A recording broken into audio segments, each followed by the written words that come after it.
Because the truth of the matter is, as awesome as all the people I met were, there's that energy of Microsoft. There is a very, and it's not to say they don't deserve it. This is what Grey's Anatomy, rewatching Grey's Anatomy has given me from, again, I'm rewatching some of my favorite shows from I'm coming at it from a perspective of how can I apply this to my work. And watching Grey's Anatomy, oh my gosh, it has given me a whole nother understanding of, I don't ever want to justify arrogance, because in the new game, you want to move away completely from the ego-based. You want to move away from that and understand that you want to move away from anything, any energy that believes you're better than. But I get it. I get the arrogance, particularly with surgeons. And the thing is that world is so subjective. The medical and the law, the legal world and the medical world, they're subjective. They're so much easier to measure. They've got to be that competitive. I get the competition in that. I'm not quite so sure in those arenas. Well, maybe law more so than medical. Medical, life and death, things have to be taken into consideration, decisions have to be made right there. You don't have time, you've got to have, it's kind of like how I understand the military. Why you've got to have, in some arenas, you've got to have that hierarchy where you've got to have the labels. But in most other cases, what I believe and what I'm trying to encourage is us being able to relate with one another where we don't have to fall behind or utilize our labels. And because I think that's hindering our abilities to interact as adults. And I think it makes a lot of people not really understand who they really are if they think they're their label. If you rise up in the world based on a label, which is just based on one sort of identified way of living in the world, if you've been told you're better than everybody else your whole life, but the reality is you're not better than anybody else, your work might be affecting more people, but are you going to tell me that the person, that Martin Luther King's mom, that her job of being the mother of Martin Luther King Jr. and helping that man somehow be able to follow and have the strength and the courage to follow his calling, to do the work that he did? You don't think Martin Luther King Jr.'s mom had a super important job?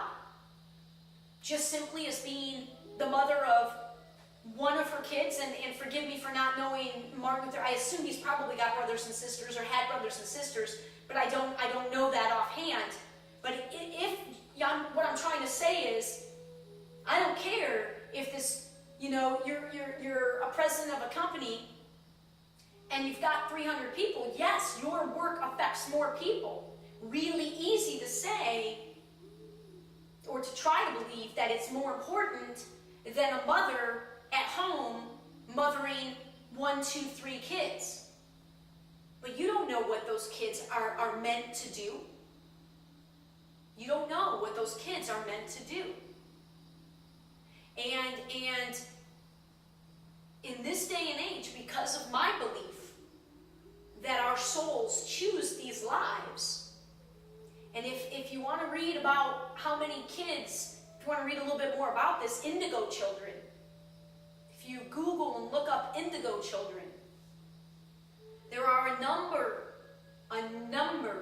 of kids being born today, choosing to be born in this time, and they have way more to teach their parents than vice versa.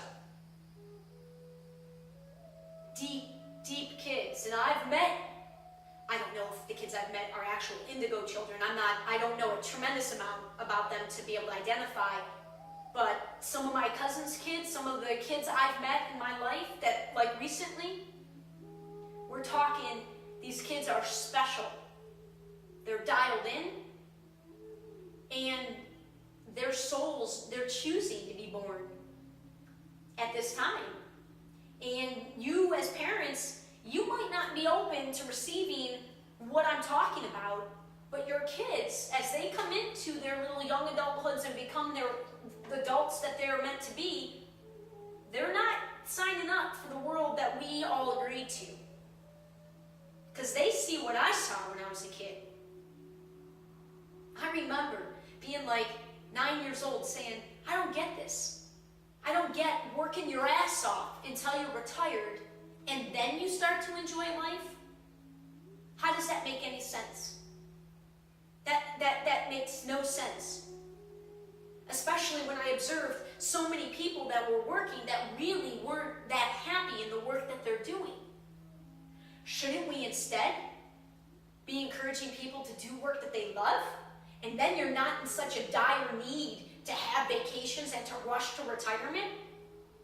And then we're not pissing away the amazing wisdom of our senior citizens and watching the wisest people in our society, the ones who have the most experience in living. And I don't care if you've got a college degree or not. If you're 60, 70, 80, 90 years old and you've survived that long living, you've got some value to share. And we so much, look at how we treat that segment of our population. Whereas if we change all of the nature of our work, and that all comes from just having a different belief. Believing something different and slowly evolving to this from where we're at. And it only happens within your own life. Small. You never have to leap. I leaped because in my videos last week, I was gentle with myself, but I was also apologizing more than I should have. Because I knew what I was doing. I knew this was meant to be, in order for my story to have the power that I believe it's meant to have, it had to be significant. It had to appear big.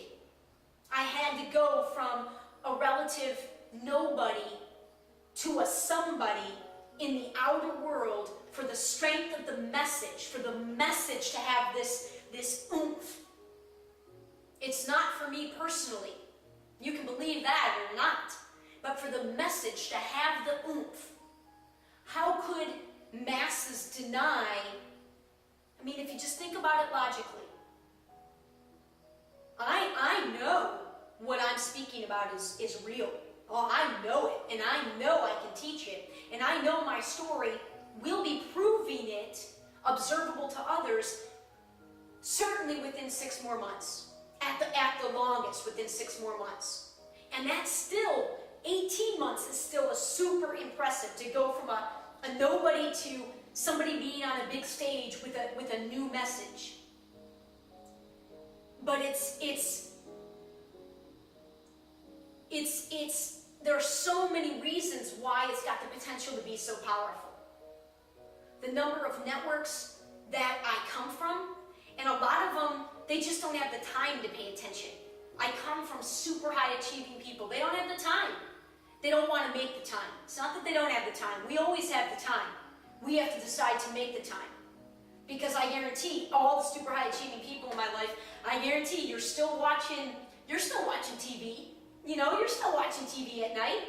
You're still, and again, I'm not saying you should be tuning into me at all. I'm just saying, it's not that we have the time. We make choices for what we want. We make choices